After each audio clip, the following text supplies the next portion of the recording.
श्री आदित्य हृदय स्तोत्र। ततो युद्ध परिश्रान्तम् समरे चिन्तया स्थितम् रावणम् चाग्रतो दृष्ट्वा युद्धाय समुपस्थितम् देवतेश्च समागम्य द्रष्टुमभ्यागतो रणम् उपगम्याब्रवीद्रामम् अगस्त्यो भगवांस्तदा राम राम महाबाहो शृणु गुह्यम् सनातनम् येन सर्वा नरीन् वत्स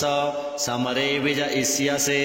आदित्य हृदयम् पुण्यम् सर्वशत्रुविनाशनम् जयावहम् जपम् नित्यम् अक्षयम् परमम् शिवम् सर्वमङ्गलमाङ्गल्यम् सर्वपापप्रणाशनम् चिन्ताशोकप्रशमनम् आयुवर्धनमुत्तमम् रश्मिमन्तम् समुदयन्तम् देवासुरनमस्कृतम् पूजयस्व विवस्वन्तम् भास्करम् भुवनेश्वरम् सर्वदेवात्मको ह्येष तेजस्वी रश्मिभावनः एष देवासुरगणान् लोकान् पाति गभस्तिभिः एष ब्रह्मा च विष्णुश्च शिवः स्कन्दः प्रजापतिः महेन्द्रो धनदः कालो यमः सोमो ह्यपाम्पतिः पितरो वसवः साध्या अश्विनौ मरुतो मनुः वायुर्वह्निः प्रजः प्राण ऋतुकर्ता प्रभाकरः आदित्यः सविता सूर्यः खगः पूषा गभस्तिमान् सुवर्णसदृशो भानुर्हिरण्यरेता दिवाकरः हरिदस्वः सहस्रार्चिः सप्तसप्तिर्मरीचिमान् तिमिरोन्मथनः शम्भुस्त्वष्टा मार्तण्डकोशुमान् हिरण्यगर्भः शिशिरस्तपनो हस्करो रविः अग्निगर्भोदितेः पुत्रः शङ्कः शिशिरनाशनः व्योमनाथस्तमो भेदी ऋग्यजुः सामपारगः घनवृष्टिरपाम् मित्रो विन्ध्यवीथीप्लवङ्गमः आतपी मण्डली मृत्युः पिङ्गलः सर्वतापनः कविर्विश्वो महातेजा रक्तः सर्वभवोद्भवः नक्षत्रग्रहताराणाम् अधिपो विश्वभावनः तेजसामपि तेजस्वी द्वादशात्मन्नमोऽस्तु ते नमः पूर्वाय गिरये पश्चिमायाद्रये नमः ज्योतिर्गणानाम् पतये दिनाधिपतये नमः जयाय जयभद्राय हर्यश्वाय नमो नमः नमो नमः सहस्रांशो आदित्याय नमो नमः नम उग्राय वीराय सारंगाय नमो नमः नमः पद्मप्रबोधाय प्रचण्डाय नमोऽस्तु ते ब्रह्मेशानाच्युतेशाय शूरायादित्यवर्चसे भास्वते सर्वभक्षाय रौद्राय वपुषे नमः तमोघ्नाय हिमघ्नाय शत्रुघ्नायामितात्मने कृतघ्नघ्नाय देवाय ज्योतिषाम्पतये नमः तप्तचामीकराभाय हरये विश्वकर्मणे नमस्तमोभिनिघ्नाय रुचये लोकसाक्षिणे नाशयत्येष वैभूतम् तमेव सृजति प्रभुः पायत्येष तपत्येष वर्षत्येष गभस्तिभिः एष सुप्तेषु जागर्ति भूतेषु परिनिष्ठितः एष चैवाग्निहोत्रम् च फलम् चैवाग्निहोत्रिणाम् देवाश्च क्रतवश्चैव क्रतूनाम् फलमेव च यानि कृत्यानि लोकेषु सर्वेषु परमप्रभुः एनमापत्सु कृच्छ्रेषु कान्तारेषु भयेषु च कीर्तयन् पुरुषः कश्चिन् नावसीदति राघव पूजयस्वैनमेकाग्रो देवदेवम् जगत्पतिम् एतत्त्रिगुणितम् जप्त्वा युद्धेषु विजयिष्यसि अस्मिन् क्षणे महाबाहो रावणम् त्वम् जहिष्यसि एवमुक्त्वा ततोऽगस्त्यो जगाम स यथागतम् एतच्छ्रुत्वा महातेजा नष्टशोको भवत्तदा धारयामास सुप्रीतो राघवः प्रयतात्मवान् आदित्यम् प्रेक्ष्य जप्त्वेदम् परम् हर्षमवाप्तवान् त्रिराचम्य शुचिर्भूत्वा धनुरादाय वीर्यवान् रावणम् प्रेक्ष्य हृष्टात्मा जयार्थम् समुपागमत् सर्वयत्नेन महता वृतस्तस्य वधेऽभवत् अथ रविर्वदन्निरीक्ष्य रामं मुदितमनः परमं प्रहृष्यमाणः निशिचरपतिक्षणक्षयं विदित्वा सुरगणमध्यगतो वचस्त्वरेति ततो युद्धपरिश्रान्तं समरे चिन्तया स्थितं रावणं चाग्रतो दृष्ट्वा युद्धाय समुपस्थितं देवतैश्च समागम्य द्रष्टुमभ्यागतो रणम् उपगम्याब्रवीद्रामम् अगस्त्यो भगवांस्तदा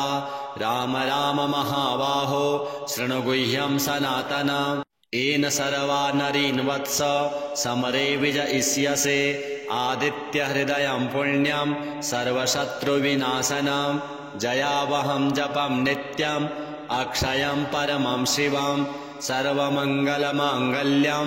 सर्वपापप्रणाशनं चिन्ताशोकप्रशमनम् आयुवर्धनमुत्तमं रश्मिमन्तं समुदयन्तं देवासुरनमस्कृतं पूजयस्व विवस्वन्तं भास्करं भुवनेश्वरं सर्वदेवात्मको ह्येष तेजस्वी रश्मिभावनः एष देवासुरगणान् लोकान् पाति गभस्तिभिः एष ब्रह्मा च विष्णुश्च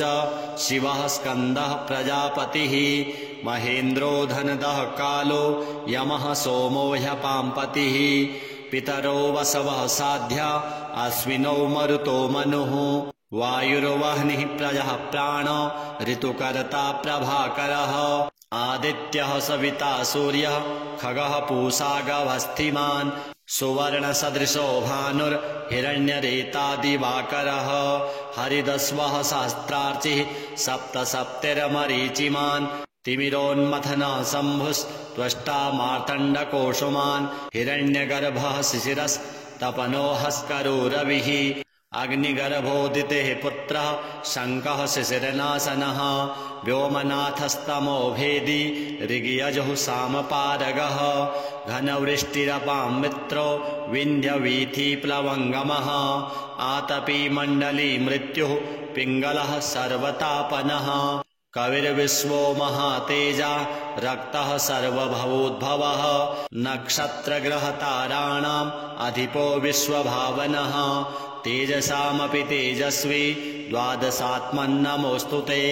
नमः पूर्वाय गिरये पश्चिमायाद्रये नमः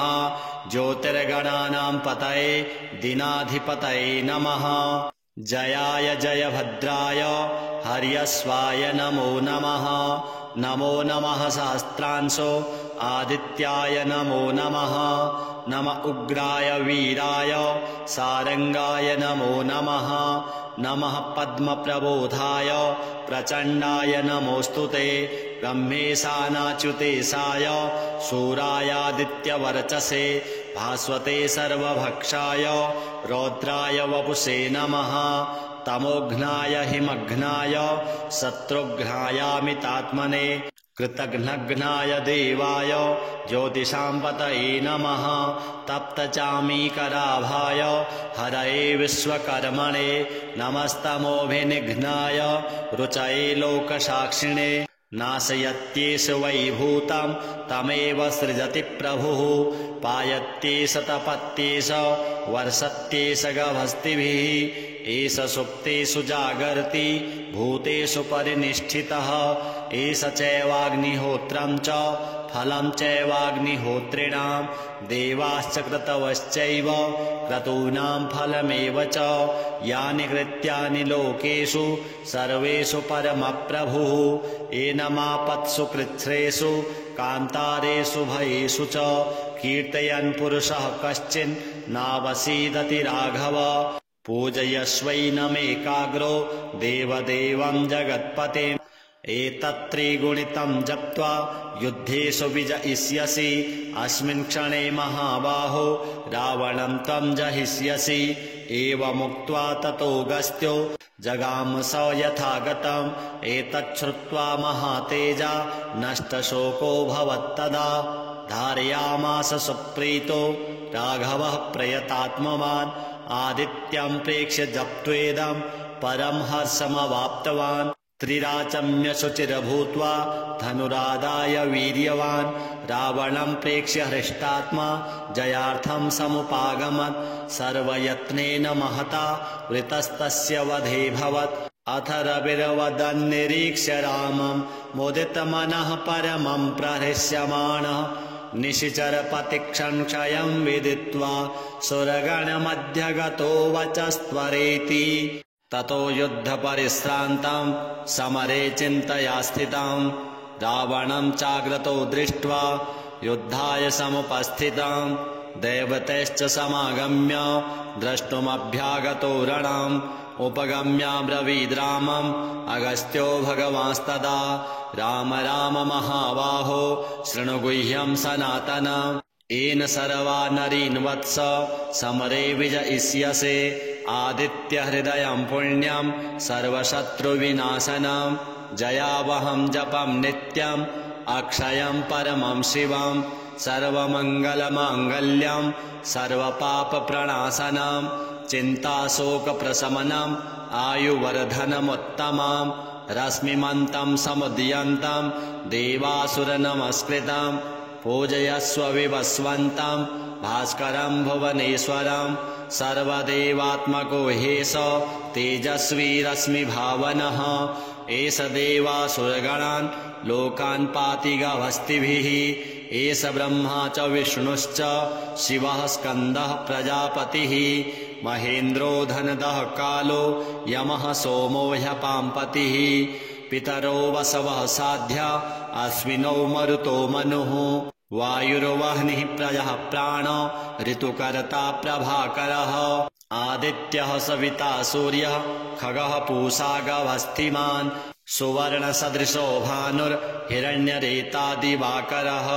हरिदस्वः सहस्रार्चिः सप्तसप्तिर्मरीचिमान् तिमिरोन्मथनः शम्भुस्त्वष्टा मार्तण्डकोशुमान् हिरण्यगर्भः शिशिरस्तपनो हस्करो रविः अग्निगर्भोदितेः पुत्रः शङ्कः शिशिरनाशनः व्योमनाथस्तमो भेदी ऋग्यजुः सामपारगः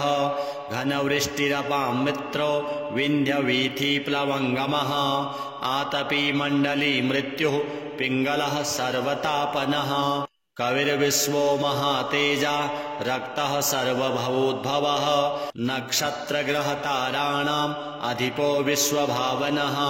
तेजसामपि तेजस्वी द्वादशात्मन्नमोऽस्तु ते नमः पूर्वाय गिरये पश्चिमायाद्रये नमः ज्योतिर्गणानां पतये दिनाधिपतये नमः जयाय जयभद्राय हर्यस्वाय नमो नमः नमो नमः सहस्रांशो आदित्याय नमो नमः नम उग्राय वीराय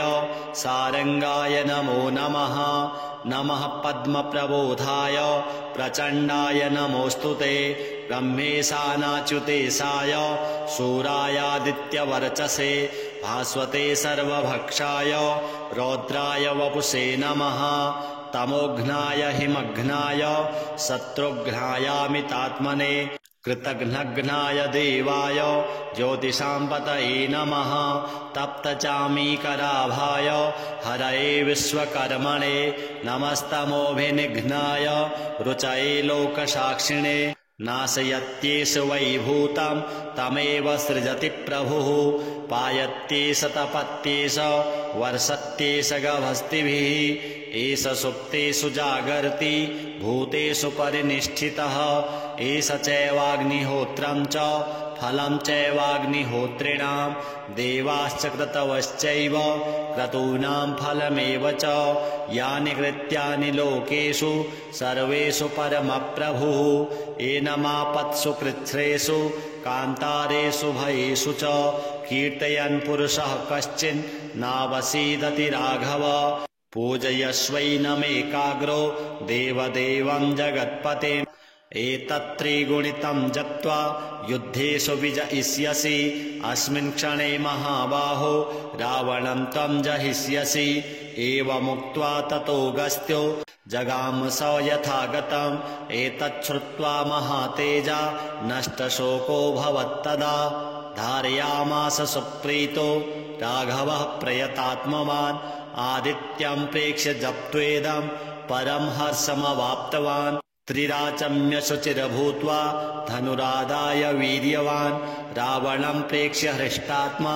जयार्थं समुपागमत् सर्वयत्नेन महता वृतस्तस्य वधेऽभवत् अथ रविर्वदन्निरीक्ष्य रामं मुदितमनः परमं प्रहृष्यमाणः निशिचरपतिक्षणक्षयं विदित्वा सुरगणमध्यगतो वचस्त्वरेति ततो युद्धपरिश्रान्तं समरे चिन्तया स्थितं रावणं चाग्रतो दृष्ट्वा युद्धाय समुपस्थितं देवतैश्च समागम्य द्रष्टुमभ्यागतो रणम् उपगम्याब्रवीद् रामम् अगस्त्यो भगवांस्तदा राम राम महाबाहो शृणु गुह्यं सनातनम् येन सर्वा नरीन् वत्स समरे विजयिष्यसे आदित्यहृदयं पुण्यं सर्वशत्रुविनाशनं जयावहं जपं नित्यम् अक्षयं परमं शिवं सर्वमङ्गलमाङ्गल्यं सर्वपापप्रणाशनं चिन्ताशोकप्रशमनम् आयुवर्धनमुत्तमं रश्मिमन्तं समुदयन्तं देवासुरनमस्कृतं पूजयस्व विवस्वन्तं भास्करं भुवनेश्वरं सर्वदेवात्मको ह्येष तेजस्वी रश्मिभावनः एष देवासुरगणान् लोकान् पाति गभस्तिभिः एष ब्रह्मा च विष्णुश्च शिवः स्कन्दः प्रजापतिः महेन्द्रो धनदः कालो यमः सोमो ह्यपाम्पतिः पितरो वसवः साध्या अश्विनौ मरुतो मनुः वायुर्वह्निः प्रजः प्राण ऋतुकर्ता प्रभाकरः आदित्यः सविता सूर्यः खगः पूषा गभस्तिमान् सुवर्णसदृशो भानुर्हिरण्यरेता दिवाकरः हरिदस्वः सहस्रार्चिः सप्तसप्तिर्मरीचिमान् तिमिरोन्मथनः शम्भुस्त्वष्टा मार्तण्डकोशुमान् हिरण्यगर्भः शिशिरस्तपनो हस्करो रविः अग्निगर्भोदितेः पुत्रः शङ्कः शिशिरनाशनः व्योमनाथस्तमो भेदी ऋग्यजुः सामपारगः घनवृष्टिरपां मित्रो विन्ध्यवीथिप्लवङ्गमः आतपी मण्डली मृत्युः पिङ्गलः सर्वतापनः कविर्विश्वो महातेजा रक्तः सर्वभवोद्भवः नक्षत्रग्रहताराणाम् अधिपो विश्वभावनः तेजसामपि तेजस्वी द्वादशात्मन्नमोऽस्तु ते नमः पूर्वाय गिरये पश्चिमायाद्रये नमः ज्योतिर्गणानां पतये दिनाधिपतये नमः जयाय जयभद्राय हर्यस्वाय नमो नमः नमो नमः सहस्रांशो आदित्याय नमो नमः नम उग्राय वीराय सारंगाय नमो नमः नमः पद्मप्रबोधाय प्रचण्डाय नमोऽस्तु ते ब्रह्मेशानाच्युतेशाय शूरायादित्यवर्चसे भास्वते सर्वभक्षाय रौद्राय वपुषे नमः तमोघ्नाय हिमघ्नाय शत्रुघ्नायामितात्मने कृतघ्नघ्नाय देवाय ज्योतिषां पतये नमः तप्तचामीकराभाय हरये विश्वकर्मणे नमस्तमोभिनिघ्नाय रुचये लोकसाक्षिणे नाशयत्येष वैभूतं तमेव सृजति प्रभुः पायत्येष तपत्येष वर्षत्येष गभस्तिभिः एष सुप्तेषु जागर्ति भूतेषु परिनिष्ठितः एष चैवाग्निहोत्रं च फलं चैवाग्निहोत्रिणां देवाश्च क्रतवश्चैव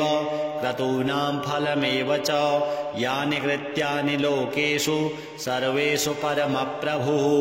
एनमापत्सु कृच्छ्रेषु कान्तारेषु भयेषु च कीर्तयन् पुरुषः कश्चिन् नावसीदति राघव पूजयस्वैनमेकाग्रो देवदेवं जगत्पतिम् एतत्त्रिगुणितं जप्त्वा युद्धेषु विजयिष्यसि अस्मिन् क्षणे महाबाहो रावणं त्वं जहिष्यसि एवमुक्त्वा ततो गस्त्यो जगाम स यथागतम् एतच्छ्रुत्वा महातेजा नष्टशोको भवत्तदा धारयामास सुप्रीतो राघवः प्रयतात्मवान् आदित्यं प्रेक्ष्य जप्त्वेदं परं हर्षमवाप्तवान् त्रिराचम्य शुचिर्भूत्वा धनुरादाय वीर्यवान् रावणं प्रेक्ष्य हृष्टात्मा जयार्थं समुपागमत् सर्वयत्नेन महता वृतस्तस्य वधेऽभवत् अथ रविर्वदन्निरीक्ष्य रामं मुदितमनः परमं प्रहृष्यमाणः निशिचरपतिक्षणक्षयं विदित्वा सुरगणमध्यगतो वचस्त्वरेति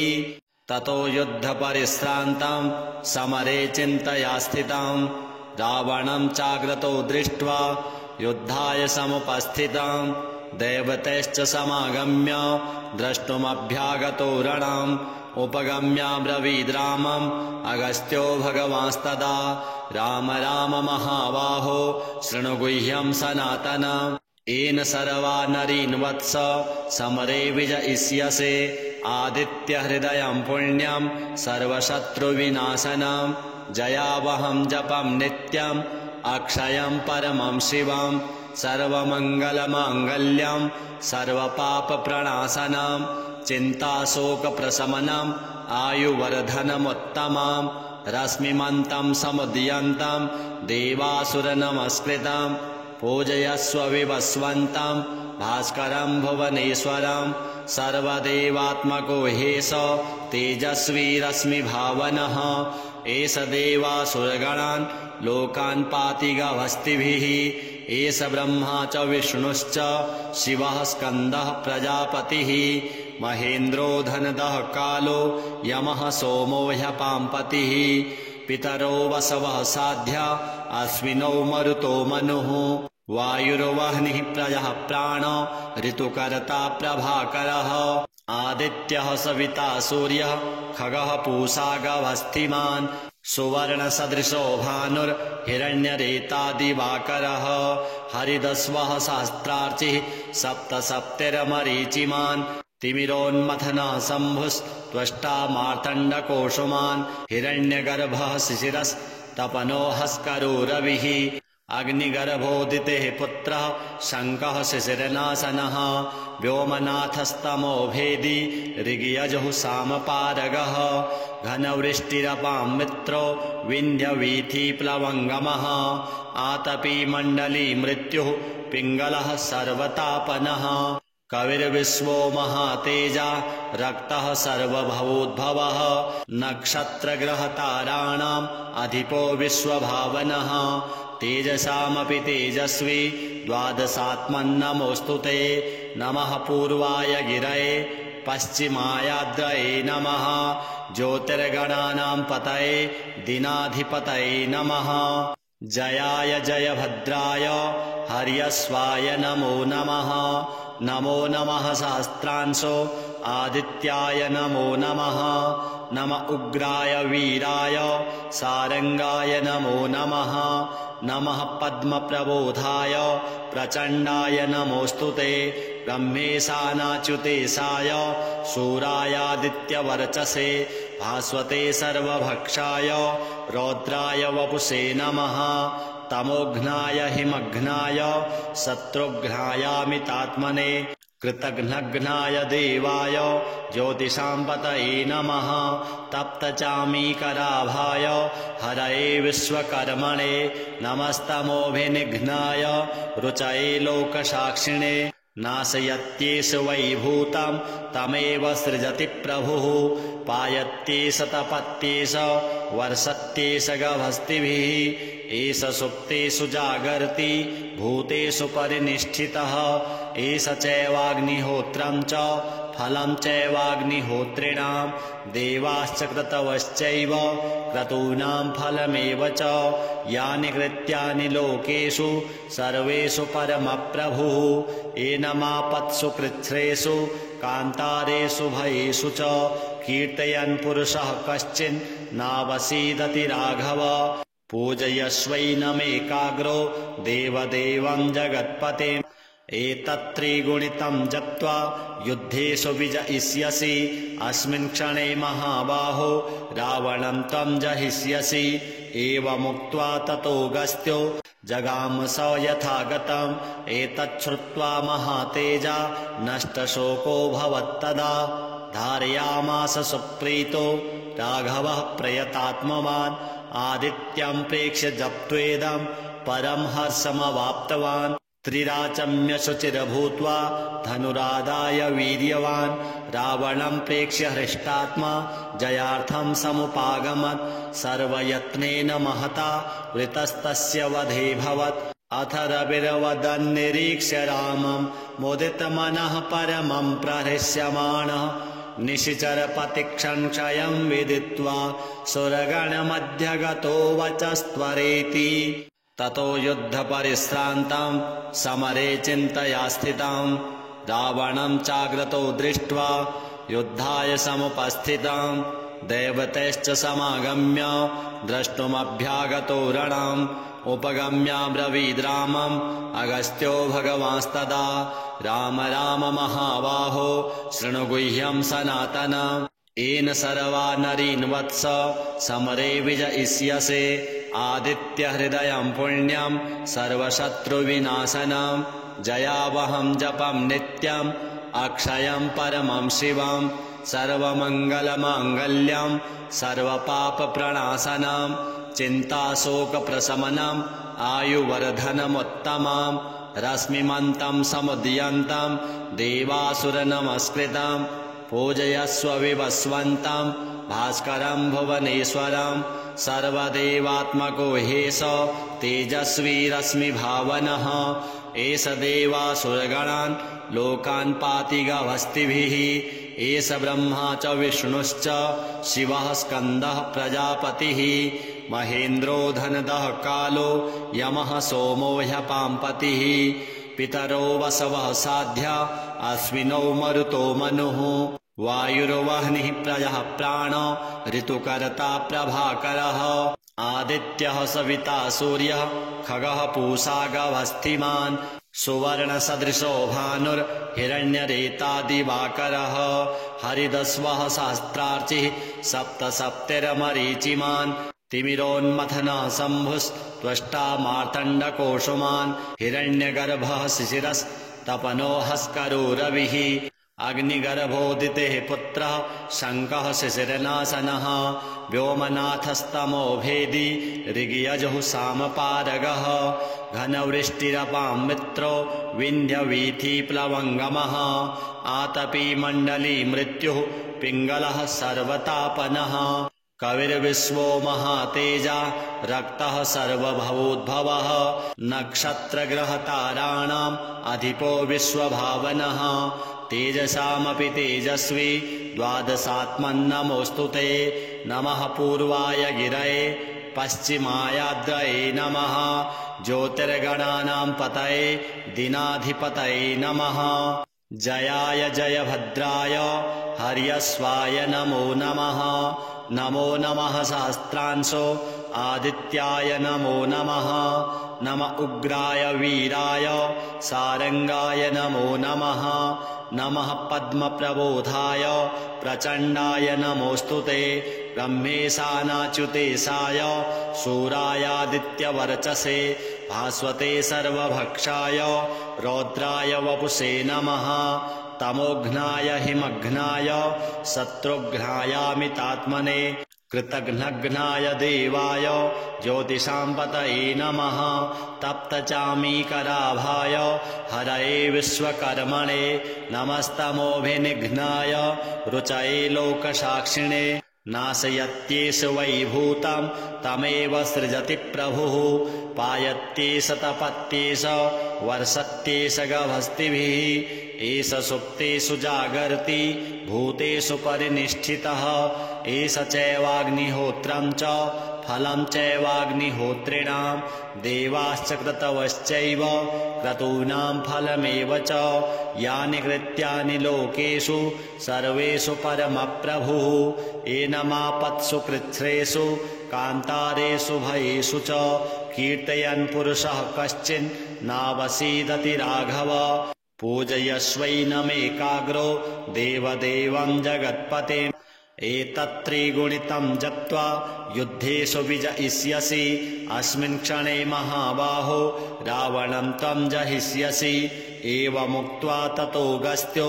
जगाम स यथागतम् एतच्छ्रुत्वा महातेजा नष्टशोको भवत्तदा धारयामास सुप्रीतो राघवः प्रयतात्मवान् आदित्यं प्रेक्ष्य जप्त्वेदं परं हर्षमवाप्तवान् त्रिराचम्य शुचिर्भूत्वा धनुरादाय वीर्यवान् रावणं प्रेक्ष्य हृष्टात्मा जयार्थं समुपागमत् सर्वयत्नेन महता वृतस्तस्य वधेऽभवत् अथ रविर्वदन्निरीक्ष्य रामं मुदितमनः परमं प्रहृष्यमाणः निशिचरपतिक्षणक्षयं विदित्वा सुरगणमध्यगतो वचस्त्वरेति ततो युद्धपरिश्रान्तं समरे चिन्तया स्थितं रावणं चाग्रतो दृष्ट्वा युद्धाय समुपस्थितं देवतैश्च समागम्य द्रष्टुमभ्यागतो रणम् उपगम्याब्रवीद्रामम् अगस्त्यो भगवांस्तदा राम राम महाबाहो शृणु गुह्यं सनातनम् येन सर्वा नरीन् वत्स समरे विजयिष्यसे आदित्यहृदयं पुण्यं सर्वशत्रुविनाशनं जयावहं जपं नित्यम् अक्षयं परमं शिवं सर्वमङ्गलमाङ्गल्यं सर्वपापप्रणाशनं चिन्ताशोकप्रशमनम् आयुवर्धनमुत्तमम् रश्मिमन्तं समुदयन्तं देवासुरनमस्कृतं पूजयस्व विवस्वन्तं भास्करं भुवनेश्वरं सर्वदेवात्मको ह्येष तेजस्वी रश्मिभावनः एष देवासुरगणान् लोकान् पाति गभस्तिभिः एष ब्रह्मा च विष्णुश्च शिवः स्कन्दः प्रजापतिः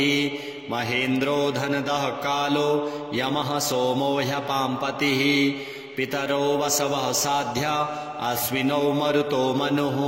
वायुर्वह्निः प्रजः प्राण ऋतुकर्ता प्रभाकरः आदित्यः सविता सूर्यः खगः पूषा गभस्तिमान् सुवर्णसदृशो भानुर्हिरण्यरेता दिवाकरः हरिदस्वः सहस्रार्चिः सप्तसप्तिर्मरीचिमान् तिमिरोन्मथनः शम्भुस्त्वष्टा मार्तण्डकोशुमान् हिरण्यगर्भः शिशिरस्तपनो हस्करो रविः अग्निगर्भोदितेः पुत्रः शङ्कः शिशिरनाशनः व्योमनाथस्तमो भेदी ऋग्यजुः सामपारगः घनवृष्टिरपां मित्रो विन्ध्यवीथीप्लवङ्गमः आतपी मण्डली मृत्युः पिङ्गलः सर्वतापनः कविर्विश्वो महातेजा रक्तः सर्वभवोद्भवः नक्षत्रग्रहताराणाम् अधिपो विश्वभावनः तेजसामपि तेजस्वी द्वादशात्मन्नमोऽस्तु ते नमः पूर्वाय गिरये पश्चिमायाद्रये नमः ज्योतिर्गणानां पतये दिनाधिपतये नमः जयाय जयभद्राय हर्यस्वाय नमो नमः नमो नमः सहस्रांशो आदित्याय नमो नमः नम उग्राय वीराय सारंगाय नमो नमः नमः पद्मप्रबोधाय प्रचण्डाय नमोऽस्तु ते ब्रह्मेशानाच्युतेशाय शूरायादित्यवर्चसे भास्वते सर्वभक्षाय रौद्राय वपुषे नमः तमोघ्नाय हिमघ्नाय शत्रुघ्नायामितात्मने कृतघ्नघ्नाय देवाय ज्योतिषां पतये नमः तप्तचामीकराभाय हरये विश्वकर्मणे नमस्तमोभिनिघ्नाय रुचये लोकसाक्षिणे नाशयत्येष वैभूतं तमेव सृजति प्रभुः पायत्येष तपत्येष वर्षत्येष गभस्तिभिः एष सुप्तेषु जागर्ति भूतेषु परिनिष्ठितः एष चैवाग्निहोत्रं च फलं चैवाग्निहोत्रिणां देवाश्च क्रतवश्चैव क्रतूनां फलमेव च यानि कृत्यानि लोकेषु सर्वेषु परमप्रभुः एनमापत्सु कृच्छ्रेषु कान्तारेषु भयेषु च कीर्तयन् पुरुषः कश्चिन् नावसीदति राघव पूजयस्वैनमेकाग्रो देवदेवं जगत्पतिम् एतत्त्रिगुणितं जप्त्वा युद्धेषु विजयिष्यसि अस्मिन् क्षणे महाबाहो रावणं त्वं जहिष्यसि एवमुक्त्वा ततोऽगस्त्यो जगाम स यथागतम् एतच्छ्रुत्वा महातेजा नष्टशोको भवत्तदा धारयामास सुप्रीतो राघवः प्रयतात्मवान् आदित्यं प्रेक्ष्य जप्त्वेदं परं हर्षमवाप्तवान् त्रिराचम्य शुचिर्भूत्वा धनुरादाय वीर्यवान् रावणं प्रेक्ष्य हृष्टात्मा जयार्थं समुपागमत् सर्वयत्नेन महता वृतस्तस्य वधेऽभवत् अथ रविर्वदन्निरीक्ष्य रामं मुदितमनः परमं प्रहृष्यमाणः निशिचरपतिक्षणक्षयं विदित्वा सुरगणमध्यगतो वचस्त्वरेति।